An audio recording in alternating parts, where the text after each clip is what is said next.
अभिजीत दिप के इस वक्त हमारे साथ है। अभिजीत, सबसे पहले तो बहुत बहुत शुक्रिया। पहला सवाल यही है कि आंदोलन के मुद्दे अब क्या है? अगर धर्मेंद्र प्रधान का इस्तीफा हो जाता है, फिलहाल तो सरकार मना कर रही है, लेकिन अगर इस्तीफा हो जाता है तो क्या यह आंदोलन थमेगा? हमारे आंदोलन के जो सबसे दो बड़े मुद्दे थे वो ये थे कि एक तो धर्मेंद्र प्रधान का इस्तीफा होना चाहिए, क्योंकि 20 से ज़्यादा स्टूडेंट्स ने आत्महत्या की थी, तो उसकी ना किसी को तो जिम्मेदारी लेनी चाहिए। और दूसरा जो इम्पोर्टेंट मुद्दा था वो ये था कि जिन बच्चों ने सुसाइड करी उनके परिवारों को 1 करोड़ का कंपनसेशन मिलना चाहिए।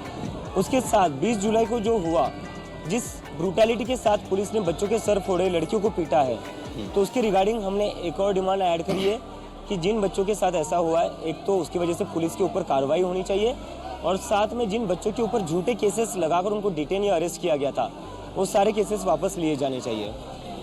लेकिन अब विपक्षी पार्टियां भी आपको सपोर्ट कर रही है, क्योंकि तमाम विपक्षी पार्टी के नेता आपके यहां पर दिखे। राहुल गांधी वहां पर एक अलग प्रदर्शन वहां पर कर रहे हैं, आप इसे कैसे देखते हैं? मैं सभी विपक्षी पार्टियों का धन्यवाद करना चाहूँगा कि वो उन सभी ने अपने पॉलिटिकल डिफरेंसेस को बाजू में रखकर स्टूडेंट्स के साथ एक साथ आए, और जो उन्होंने समझा कि जो देश का मुद्दा है, जो भविष्य का मुद्दा है इस देश का, उसके लिए वो सब साथ में आकर हमारे साथ खड़े हैं। उसके लिए मैं सभी का धन्यवाद करना चाहता हूँ।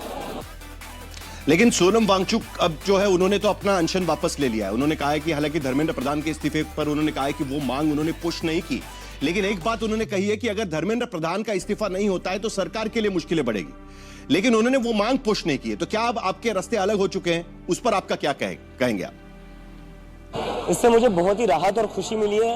हम खुद सोनम सर से बहुत दिनों से रिक्वेस्ट कर रहे थे कि आप प्लीज अपना अनशन तोड़ दीजिए, आगे का प्रोटेस्ट हम जारी रखेंगे, आप उसकी टेंशन मत लीजिए।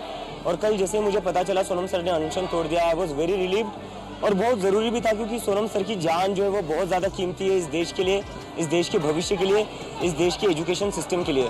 और 26 दिनों तक उन्होंने जो दर्द सहा है, जो सेक्रीफाइस किया है अपने हेल्थ का, आई थिंक इससे ज़्यादा कोई और कुछ कर नहीं सकता था इस मूवमेंट के लिए। अपनी जान को एक तरीके से दांव पर लगाकर सोनम सर ने इस देश की जनता को जागरूक किया है। ठीक है, लेकिन आगे का प्लान क्या? क्योंकि आंदोलन तो पूरा पेपर लीक और धर्मेंद्र प्रधान के इस्तीफे के आसपास नजर आ रहे हैं, लेकिन आगे क्या प्लान होगा? क्या कुछ और भी मुद्दे हैं, उसको भी आप उठाने की कोशिश करेंगे? अभी तो ये आंदोलन हमारा ऐसे ही जारी रहेगा जब तक धर्मेंद्र प्रधान इस्तीफा नहीं देते। और मुझे लगता है इसमें सरकार की भी भलाई है कि जल्दी से जल्दी धर्मेंद्र प्रधान का इस्तीफा हो जाना चाहिए, क्योंकि अगर धर्मेंद्र प्रधान का इस्तीफा नहीं होता है तो आज जो देश में लाखों की नंबर्स में स्टूडेंट्स और युवा सड़कों पर उतरे हैं, अगर धर्मेंद्र प्रधान का इस्तीफा नहीं होता है तो फिर वो नरेंद्र मोदी का इस्तीफा मांगना शुरू कर देंगे। तो सरकार की भलाई भी इसी में है कि धर्मेंद्र प्रधान का इस्तीफा हो जाना चाहिए।